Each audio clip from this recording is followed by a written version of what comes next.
Welcome to Washington Talk. I'm Young-Gyo Kim. Amid speculation, North Korea now may be preparing to test a new submarine-launched ballistic missile. The chief of the U.S. Strategic Command said the United States is ready and able to deter any aggression from North Korea. And as U.S. President Joe Biden and South Korean President Moon Jae-in are set to meet next month, President Moon urged Washington to resume dialogue with Pyongyang. Today we'll discuss these and more. Joining me is Mark Fitzpatrick, Associate Fellow and former Executive Director of International Institute for Strategic Studies Americas. Mr. Fitzpatrick was Acting Deputy Assistant Secretary for Non-Proliferation at the State Department. Bruce Bechtol also joins me today. He's a professor of political science at Angelo State University. Mr. Bechtol formerly served at the U.S. Defense Intelligence Agency and authored book North Korean Military Proliferation in the Middle East and Africa. Welcome to the program. Thank you. First of all, the Congressional Research Service suggested in its recent report that North Korea may be focusing on developing SLBMs, and Beyond Apparel, a project of think tank CSIS, also noted North Korea may be preparing to test the SLBM at its Nampo shipyard. Where does North Korea's SLBM technology stand now, Mr. Fitzpatrick? North Korea is certainly putting a lot of emphasis on submarine-launched ballistic missiles. When this latest one was paraded in January, the North Korean state news agency called it the world's most powerful weapon. Now, even by North Korean standards, that's an exaggeration. You might call it the world's most expensive mobile missile launcher. But we can't dismiss their advances in missile technology, especially because these new systems are solid fuel, which are much more useful as military weapons. If this latest system is launched from the Nampo shipyard, or maybe from the Shimpo, they've been doing some work there as well, we'll learn more about these systems. But another factor to consider is the state of North Korea's submarine technology. North Korea's submarines are noisy and they can't really venture so far away from home. So they can be detected by the US Navy and preempted. They're vulnerable to that. Mm-hmm. Dr. Bechtol, what is your assessment on North Korea's missile technology?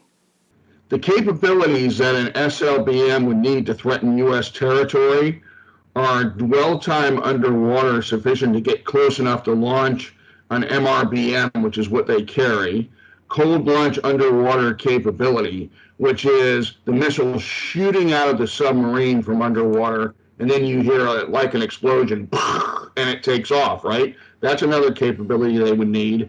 And finally, as Mr. Fitzpatrick alluded to, the ability to evade U.S. anti-submarine warfare capabilities, which means being able to run silent or close to it. North Korea may be able to get past these hurdles, and they are likely working on that now, but there is no evidence to suggest that they have done so, at least not yet. So my assessment on this whole thing is the SLBM and the platform that carries it, the Shinpo and the new Romeo derivative submarine, whenever that gets actually issued, is potentially a serious threat, not just to the region, but to American sovereign territory, if they can get through American ASW. That's a big if. However, the needed capability to carry these missiles on a submarine platform close enough to U.S. territory to cause serious damage or any damage at all have not yet been demonstrated, and it appears that they may still be in development. Mm-hmm. Then the current status of North Korea's SLBM technology, is it more of a threat to South Korea rather than to the United States?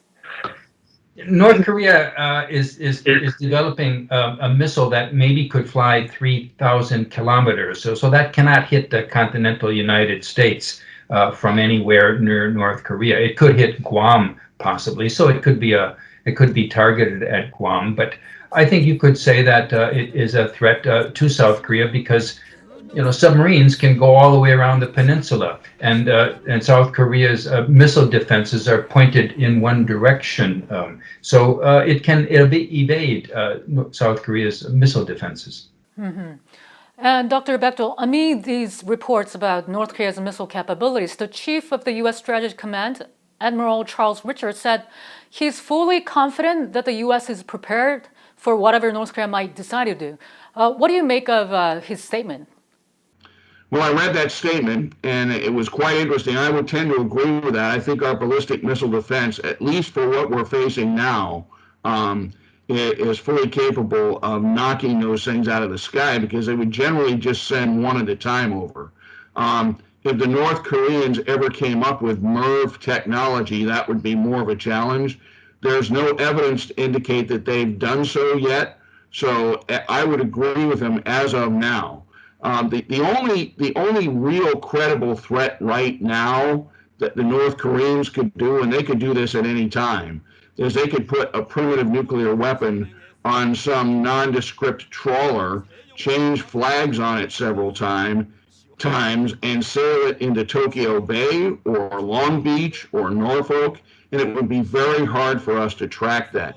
That's been a threat since they first had nuclear weapons, but the North Koreans have shown no actions that would indicate they plan to do that. So right now, the Hwasong-14 and Hwasong-15, which is probably the missiles he was talking about, and the Hwasong-12 when it comes to Guam, right now it appears that as they are equipped and armed and given their range, our ballistic missile defense would probably be able to counter them if they were only sending over a few at a time. Mm-hmm. Mr. Fitzpatrick, your thought on what Admiral Richards said about North Korea?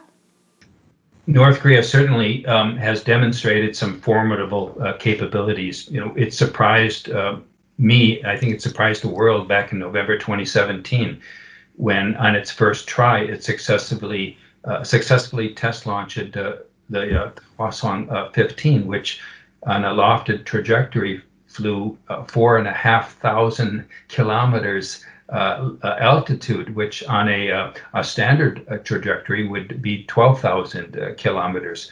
I believe North Korea's statement that it could have hit anywhere in the continental United States carrying a nuclear weapon-sized warhead. Now, one successful test launch does not create a reliable system. North Korea would have to test the Hwasong-15 several more times and under different conditions to make sure it was reliable. They'd also have to test the warhead re-entry, which they haven't done to date. So I think it's actually would be very important for North Korea to continue its moratoria on long-range missile testing. That should be a priority for the United States and its partners. And if I may, I'd just like to comment on something that Mr. Fitzpatrick said about the Hwasong-15. I agree that it has the capability to hit the United States, and the Hwasong-14 does too, of course. And it's got a very good first stage. It's got that Ukrainian engine as the first stage that the North Koreans either stole or bought or got some way, and that's still up for debate. But the big question is, will our air defense, will our ballistic missile defense be good enough to stop it? And it looks like he assesses, at least, that for now it can be stopped. I would only add, because I don't disagree with what Mr. Fitzpatrick said, I would only add a lot of that depends on how many missiles they're able to launch at us. The more they launch, the more one is likely to get through, which I think is rather frightening. All right. Meanwhile, the State Department released its latest report on compliance with arms control and non-proliferation. The report said during the Hanoi summit in February 2019, although no deal was reached, the U.S. communicated to North Korea that the United States was prepared to pursue simultaneously and in parallel all of the commitments made in the Singapore Joint Statement. Mr. Fitzpatrick, why didn't North Korea accept this? This phrase, simultaneous and in parallel, is my reading of the Singapore statement as well. But the North Koreans saw it differently. When there were four principles enunciated in this statement, they saw these as sequential. First, establishing new relations based on peace and prosperity. Second, bringing in an end to the Korean War, a peace regime. And only after that would denuclearization be up in the North Korean reading of these objectives. And by the way, but that's, I think they're just playing semantics here, because the fourth one, returning Korean War MIAs, that's the only one that they've actually done. So it came out of sequence. Right. Mr. Fitzpatrick, President Joe Biden said he's open to diplomacy with North Korea, and the Biden team is still reviewing the North Korean policy. Have you seen any indication how the Biden team's North Korea policy will look like so far? There's been nothing in the public realm about what the policy will look like. And some of the key players are only now coming on board the Biden administration. Only recently, for example, did they announce an assistant secretary for East Asia and the Pacific. So I think it'll still take some weeks. But if you look at what some of the new team have said when they were in the private sector, you can make some guesses. And I think there are two big issues that the Biden team will have to decide on. Of course, they will continue the principles of the Singapore statement. That's a given. Those are important to build upon.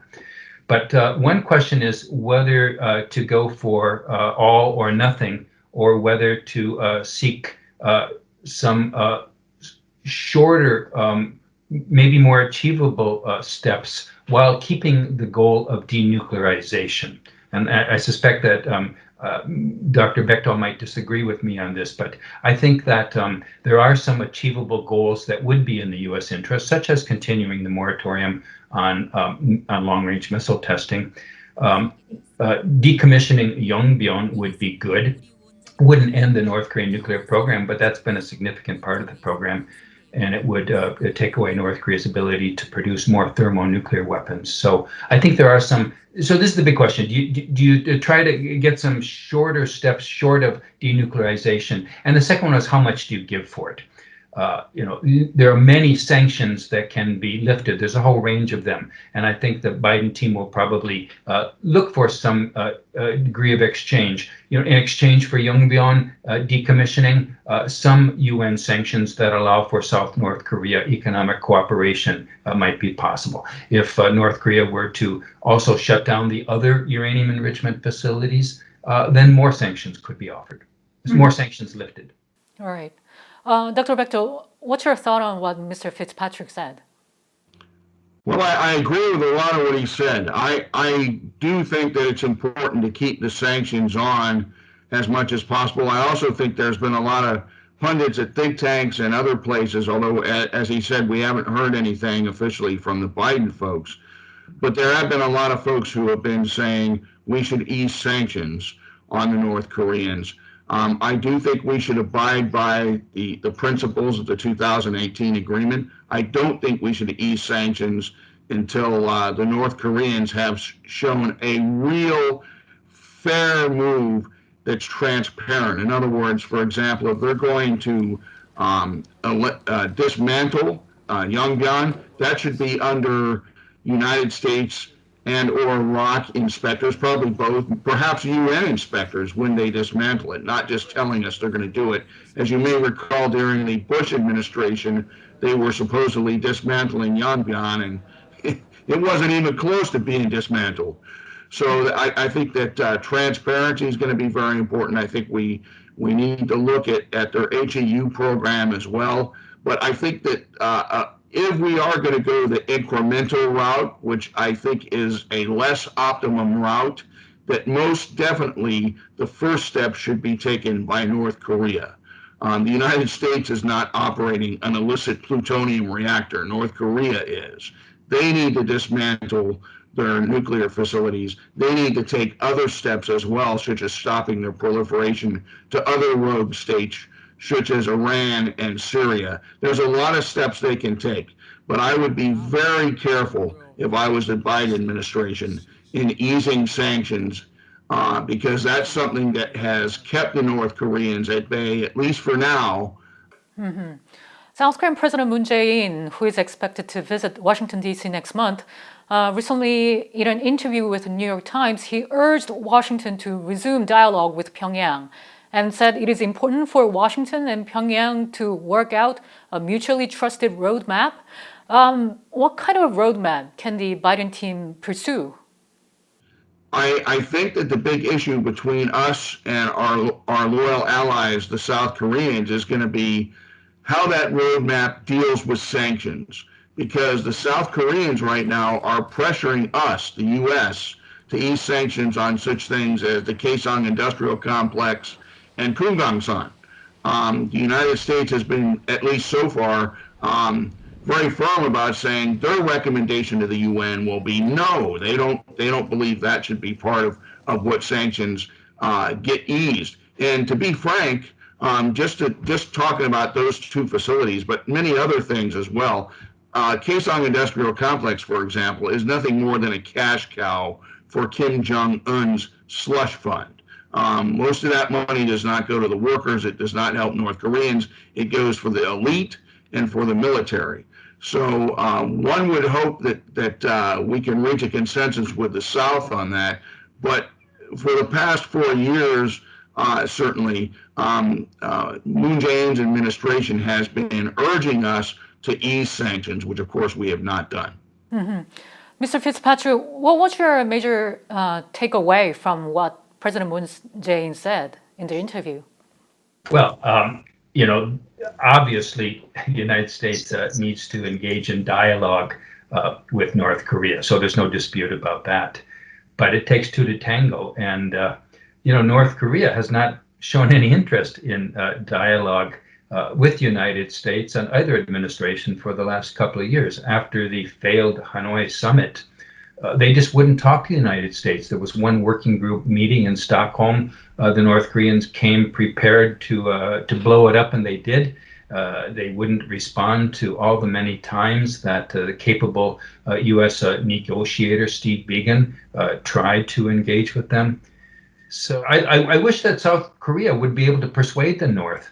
But the North is waiting for the United States to do something first, stop its aggressive attitude or whatever. And this issue of, who moves first is very often an impediment to effective diplomacy. And when both sides are waiting for the other to move first, the obvious answer is you take simultaneous steps. You work them out in a sequential way. And yes, verification is very important. I totally agree with Dr. Bechtol. You don't do something until it's verified, but you do things in sequence. That's the only way to make progress. My last question today. South Korea's top diplomat, Jung Eui-yong, said the United States is conducting a serious review of President Moon's proposal of an end of the Korean War declaration. Dr. Bechtol, how likely is Washington to include this in its new North Korean policy? Well, I think that might be something that is included as an eventuality. I don't think it's something that's going to come about right away. President Trump was talking about doing that. There's many things to be said about that tell us we should be very careful about doing it and what the timing of it will be. But I would not be surprised if that was something that was in the policy as an eventuality once North Korea takes certain steps. Mr. Fitzpatrick, is this something that Washington and Seoul are looking at differently? I think that we should think about how important this is to North Korea. North Korea used to talk about this. I was in a conference once with North Koreans, and they seemed to think this was pretty important. But then a few months later, it wasn't at all important to them. So I don't think we should play cards that don't gain us anything. I don't think it's a very costly card. I don't think it costs the United States anything. The key is, would a declaration of the end of the war lead South Koreans to think that there's no longer a need for the U.S. ROK security alliance, that there's no longer a need for U.S. troops. So, and to me, there's no relationship there, but it would be important for the South Korean government to say that an end of war declaration does not undermine the importance of the security relationship or the importance of U.S. troops in South Korea. Mm-hmm. Following his meeting with Japanese Prime Minister Yoshihide Suga, President Joe Biden will host a second in-person meeting with South Korean President Moon Jae-in next month, further signaling his commitment to shore up alliances in the Indo-Pacific region. We'll have to closely watch as the U.S. continues to make efforts in bolstering the U.S. alliances with both South Korea and Japan as a way of deterring nuclear-armed North Korea, as well as countering China's rising power. Mr. Fitzpatrick, Dr. Bechtol, thank you so much for being with us today. Thank Great you. to talk with you. And that does it for this week's Washington Talk from Voice of America. Please join us again next week for more analysis.